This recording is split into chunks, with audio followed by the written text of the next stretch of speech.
Markets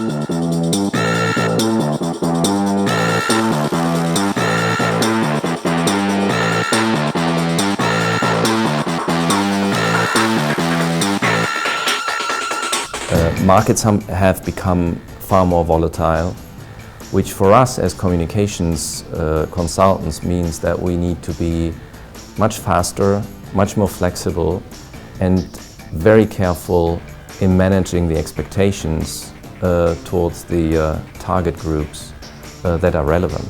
I think that social media in financial communications is a very powerful tool to communicate better with retail shareholders, with private investors, pointing a vast group of shareholders and also potential shareholders to news that can be found on the company's website, to phone conferences, etc., via social media.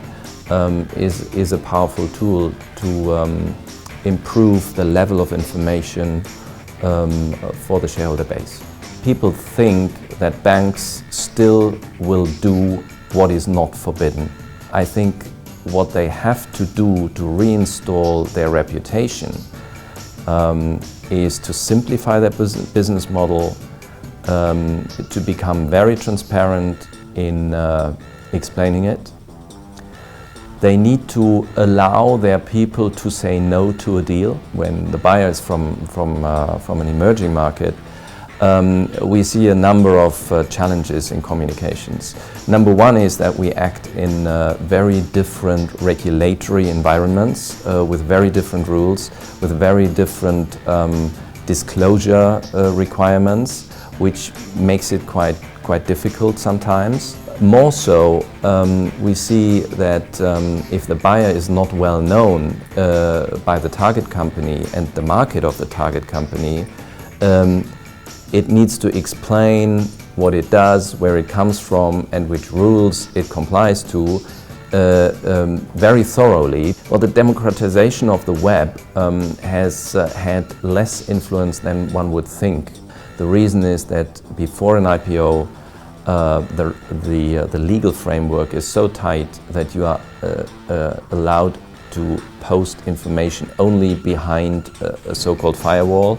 However, the fact that most media are online and most media send their messages 24/7, we need to be much faster in reacting to what's being said, and we find the news on the internet rather than in the paper the next day. What we advise our clients to do is that with the day of the listing, you have the right financial communicators in place, which is the investor relations officer, and also somebody in the press department that speaks financial. What we often do is train those people prior to the IPO so that they're really up to speed when the listing has happened. They need to have the right materials, which is annual report, which is the internet, that needs to be best in class from day one of the listing onwards.